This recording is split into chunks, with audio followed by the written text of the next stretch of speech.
Hello folks, today we are going to talk about solutions, part two. We are going to go over again what some factors that affect solubility are. We're going to talk about something called colligative properties. But I want to start with a little warm-up using some of the calculations from last week. So the two main calculations that we focused on in introducing last week were molarity and dilutions. So molarity, big M, is a measure of concentration, and that is the number of moles of solute per liter of solution. And then typically in a lab, we often dissolve a substance in water and make a concentrated stock solution that we can dilute to the necessary concentration later. So here are two problems for you to look at. One on molarity and one on a dilution. So take a few minutes and you can pause the video if you need to, but go ahead and try and solve those problems.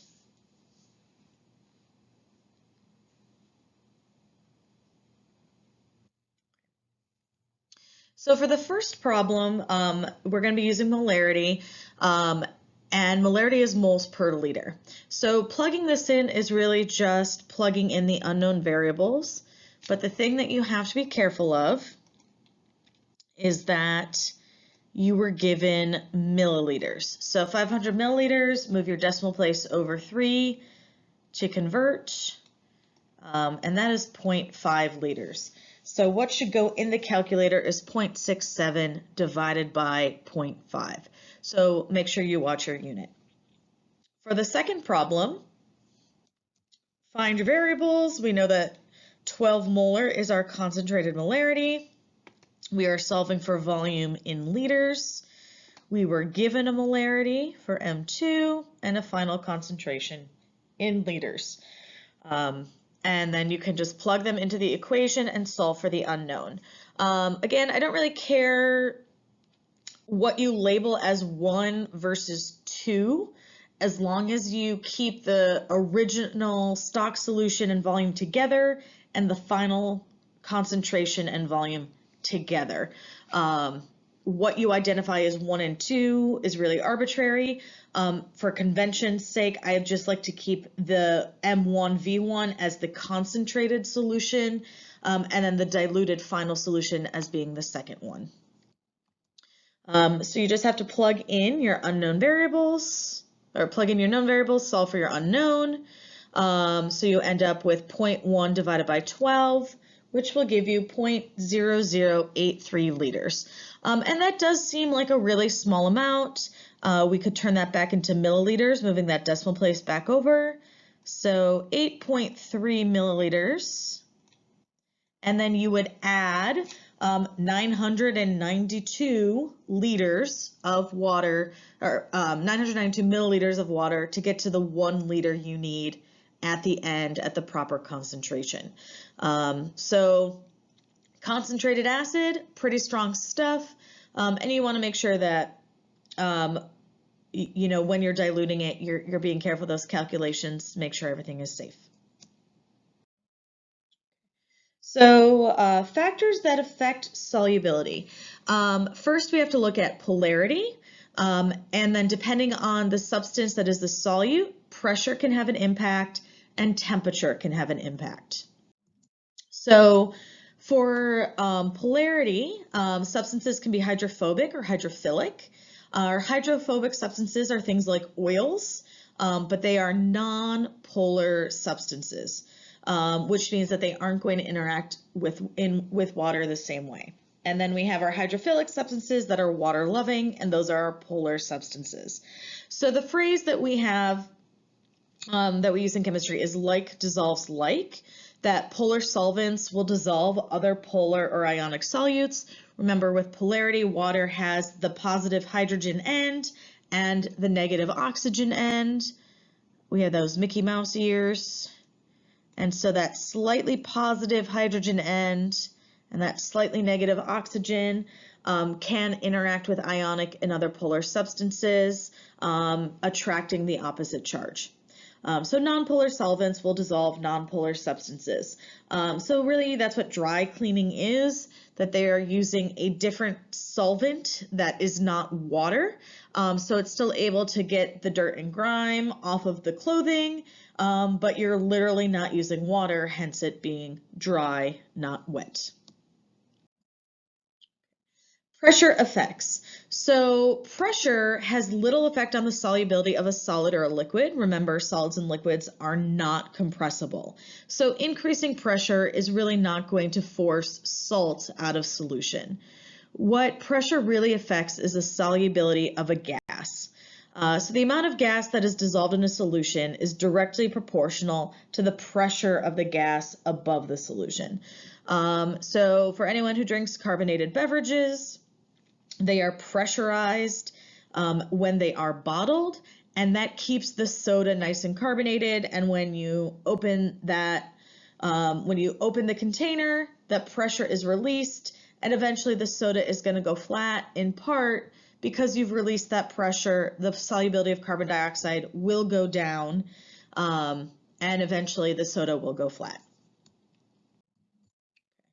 And just the reasoning why this works, when we increase pressure, we decrease volume. And by pushing all those molecules down, we're pushing those gas molecules closer together. They're more likely to form intermolecular forces and go back into the liquid state. They also are trying to spread out as much as possible. So they are going to actually go between those liquid molecules and fill in the spaces between them. So at higher pressures, lower volume, the solubility of a gas increases.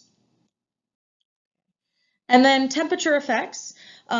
So in general, when we are increasing temperature, we're going to increase the solubility of most solids.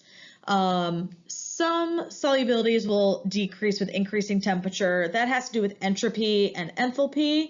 And reversible reactions, and that idea that depending on what is the more favorable reaction energetically, that just adding heat sometimes is not going to force something to dissolve. So predicting the temperature dependence of solubility is difficult, just because compounds are going to react in different ways, and require different amounts of energy in order to dissociate.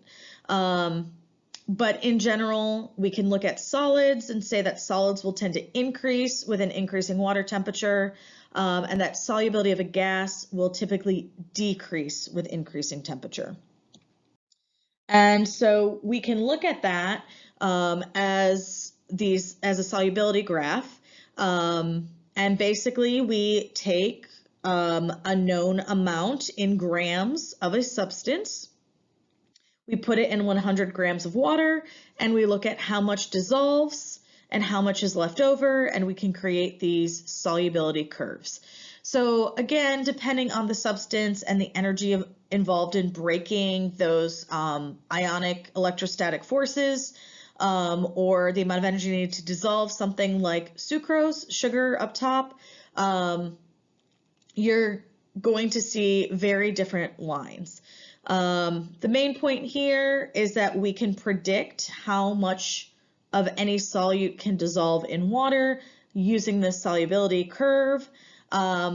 Typically what I do is I give you the name of the substance and a set of conditions, and then you have to tell me how much salt you would need to add to make it saturated, or how much extra would be left on the bottom of the container. Here are some gases in contrast. You can see for the gases, the curves are negative. Some are more extreme than others. Some are more temperature dependent than others. We can see something like the solubility of oxygen. So keep in mind, aquatic life, like my fish, depend on oxygen that is dissolved in water to be their source of oxygen for life. So colder water actually can hold more oxygen. So things like global warming that could increase water temperature is going to impact fish life over time. So looking at our solubility curve, what we can see, I know this image is black and white, but solubility curves can get a little tricky just when you've got a lot of interacting lines there, so always just be careful that you're looking at the correct substance. When we're looking at a solubility curve, we can really see how different substances are impacted differently by a change in temperature. So something like potassium nitrate is really heavily impacted by a change in temperature. That solubility greatly increases when you heat the solution, whereas sodium chloride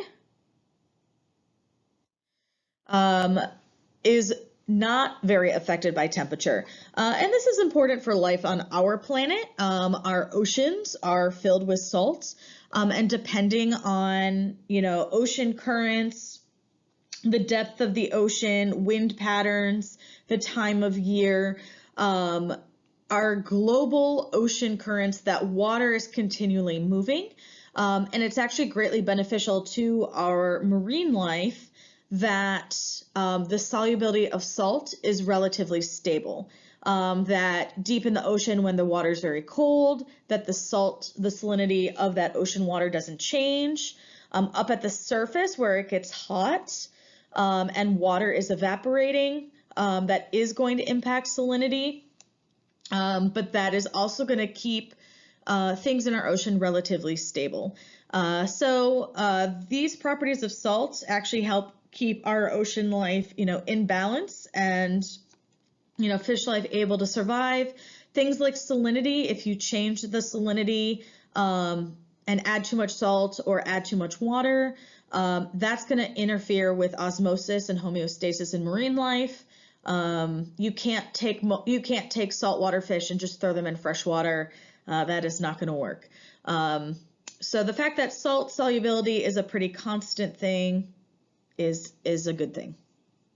Okay, so with our curves, we have a couple of terms that we want to discuss, that you can be unsaturated, saturated, or supersaturated. So looking at the curves, and I'll just draw a sample one here. So if we have a substance, and here's its solubility curve, we are looking at temperature along the bottom, and we are looking at solubility along the y-axis. So if you are unsaturated, you are somewhere below the curve. If you are saturated, you are exactly on the curve. And that means that is the maximum amount of solute that will dissolve. If you are supersaturated, you are above the curve, and you contain more solute than would dissolve. So this would be something, it doesn't matter how long you keep stirring it, that solute will eventually sink to the bottom. So we'll usually see extra solute, and that's what we call being above the curve. So for people interested in culinary sciences, this is how you make a syrup. That sugar has fairly low solubility. It's a covalent compound, and it has a low solubility at low temperatures. So what do? We heat the water to boiling, and we dump in a bunch of sugar, stirred around for that sugar to dissolve. And then the sugar will stay in suspension even as you cool it down, unless you give it something to crystallize on. So for your Great British Baking Show watchers, when there's the high stakes drama of making caramel and all that caramel is crystallizing, that in part has to do with supersaturation and how things come in and out of solution when they're supersaturated. So if you've ever made rock candy as a kid, or you ever grew salt crystals, in part you are really looking at supersaturated solutions, and then that extra solute coming out of solution and forming those crystals. Okay. So the last main topic we're going to talk about today are the colligative properties. So colligative properties are properties that depend on the number, but not the identity of the solute particles in an ideal solution.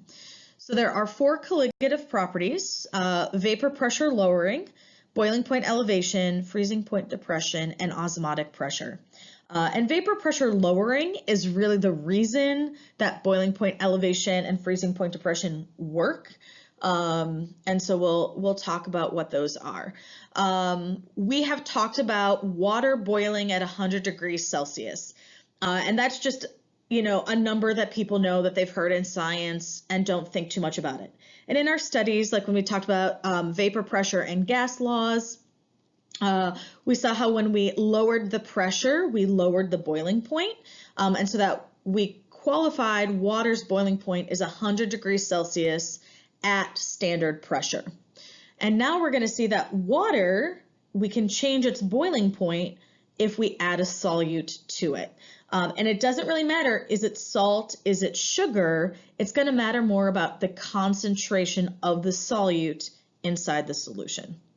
So what happens when we add a solute? We talk about vapor pressure lowering. Just as a reminder, vapor pressure is a measure of the tendency of the molecules of a liquid to escape into the gas phase. So it's that upward pressure that is battling against atmospheric pressure. If vapor pressure is high, boiling point is low, and it's easy for that liquid to escape into the gas phase. So think of something like acetone. If you streak acetone on the table, it will evaporate quickly, whereas if you streak water on the table, it sits there for a while. So when we add a solute, the vapor pressure is lowered, and that has to do with disrupting surface area. So the surface area from which the molecule can evaporate is reduced because now there's solute particles also along the surface, and the liquid, the solvent, is unable to escape. So if vapor pressure is lowered, so if we lower vapor pressure, that is going to end up increasing the boiling point. You are going to need more energy in order to go into the gas phase. So that is boiling point elevation, the second of our colligative properties.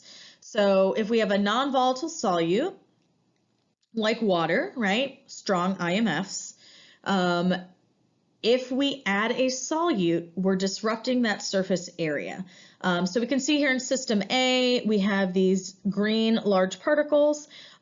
These liquid particles easily shift into the gas phase at normal boiling pressure. There are no obstacles for those liquid particles. In system B, now we also have these smaller red particles. And the solute prevents the liquid particles from escaping. So in order to have the water boil, if water is our solvent, you have to add more energy to the system. And what this does is this literally raises the boiling point. So a lot of people add salt to things like pasta water, and in part you add the salt for flavoring. And there are some people who add the salt because they say, oh, it makes the water boil faster. That is not true. What it is doing is you actually have to put more heat into the water to make it boil, but what you've done is you've made the water a hotter temperature so the food will cook faster. If you put something in the oven at 350 versus putting in the oven at 400 degrees, the 400 degree oven is going to cook faster but take longer to preheat. So that's a similar concept. It's going to require more energy to get to boiling, but now it's actually going to be hotter than 100 degrees. So dump enough salt into water and you can really raise that boiling point by several degrees Celsius. Conversely, when you add a solute, you lower the freezing point. So that is something called freezing point depression. So when a solute is dissolved in a solvent, the freezing point of the solution is lower than that of the pure solvent. So really the solute gets in the way of stabilizing those intermolecular forces, and it's going to require the loss of more energy overall in order to form those bonds and create a solid. So freezing point depression is why we salt the roads in the winter. When you add salt to something like freezing rain, the salt is going to dissolve into those puddles on the highway. It gets colder at night, but now the roads aren't going to freeze over. And a wet road is safer than an icy road. So salting the road doesn't work if it's going to get really, really cold at night. It is not very effective if the roads have already frozen over. Adding salt isn't necessarily going to melt the ice that's already there. That's also going to be kind of dependent on the temperature around it. It is also why we use things like antifreeze in our car. So as I mentioned about vapor pressure lowering, we can see here's our vapor pressure of pure water. We know at 1 atmosphere that the freezing point is 0 degrees and the boiling point is 100. And when we add a solute, we said we lower vapor pressure. So you can see that the entire graph shifts. And now that the freezing point is something less than 0 and the boiling point is something greater than 100. So what that new boiling point is, what that new freezing point is dependent on the amount of substance you put in and how many particles are going to be put into that water when it dissolves. So overall, there is your vapor pressure lowering, and you can see how the boiling point is now higher and the freezing point is lower. And I just want to show you a little graph of how profound some of these freezing point depressions work. So here's sodium chloride. So put enough salt on the road and it would have to be negative 21 degrees Celsius before the road freezes over. Putting a lot of salt on the road is obviously bad for the environment in other ways, but putting salt on the road is going to keep humans driving a car safer. If we look at ethylene glycol and propylene glycol, those are common compounds in antifreeze. So antifreeze is put into a car's engine in order to keep it from being damaged by the effects of heat and cold. So antifreeze, yes, it protects your engine in the winter, but it also helps with that boiling point elevation, and it's also going to help keep an engine running in the summer or as it's been running for a long time and generating that heat. So something like antifreeze, really valuable in keeping our engines running and keeping us going where we need to go. So just thought that was an interesting graphic. Okay, and osmotic pressure, just thinking back to your bio days, osmosis is the movement of water through a semi-permeable membrane from an area of high concentration of water to low concentration of water, or a low concentration of solutes to a high concentration of solutes. Basically, water is moving in order to relieve the stress by having a different amount of solutes on either side of the membrane. The membrane stops the solute, so only the water can move. So this diagram should look familiar in that in osmosis, when you have a solute, and that color is hard to see, so let's change it. So when we have a lot of solute, the water will cross the membrane in order to dilute it. And osmotic pressure would be the applied pressure needed to stop osmosis and the movement of that water. So the more solute that is in the solution, the higher the osmotic pressure. And this is just really important in maintaining homeostasis in plants and in animal life. If you remember back to your days of the hypertonic, hypotonic, isotonic solutions, plants use the pressure of water to stay upright.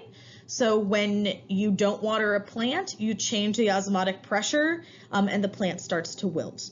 So osmotic pressure, the fourth of those colligative properties. And finally today, I've mentioned that the identity of the solute doesn't matter as much as the concentration of the solute. So the last part here is something called the Van Hoff factor. And that the more ions produced by a certain amount of a substance, the more it will affect the boiling and freezing points. So the relationship between the moles of solute dissolved and the moles of particles in a solution is expressed as this variable I. So it is the moles of particles in solution divided by the moles of solute dissolved. So if we think about sucrose, sucrose is just going to dissolve but not dissociate, and so it has a Van't Hoff factor of 1. If we look at something like sodium chloride, you would put in 1 mole of solute, but you would get sodium ions and chloride ions, and so you would get 2 particles in solution. So here we can see some examples. Sodium chloride, Van't Hoff factor of 2. Potassium nitrate, remember potassium is a charge of +1. Nitrate is a -1, and nitrate is a polyatomic ion, so that is going to stay together. But if we do something like sodium phosphate, you're going to end up getting 3 sodiums and 1 phosphate. So for every 1 mole of sodium phosphate, you end up getting 4 particles. So sodium phosphate, if I do the same number of moles of sodium phosphate as sodium chloride, there is going to be a much larger impact of the sodium phosphate because of that Van't Hoff factor. All right, and then just to see one other example, if I made a solution of 0.25 molar calcium chloride, that calcium chloride is going to dissociate, and even though I put in only 0.25 molar calcium chloride, it is going to act as a more concentrated solution because as it dissolves, you'll end up with 0.25 molar calcium ion, but 0.5 molar chloride ion. So as all those particles dissolve and interact with water, they are each going to have their own impact in the solution as they dissociate.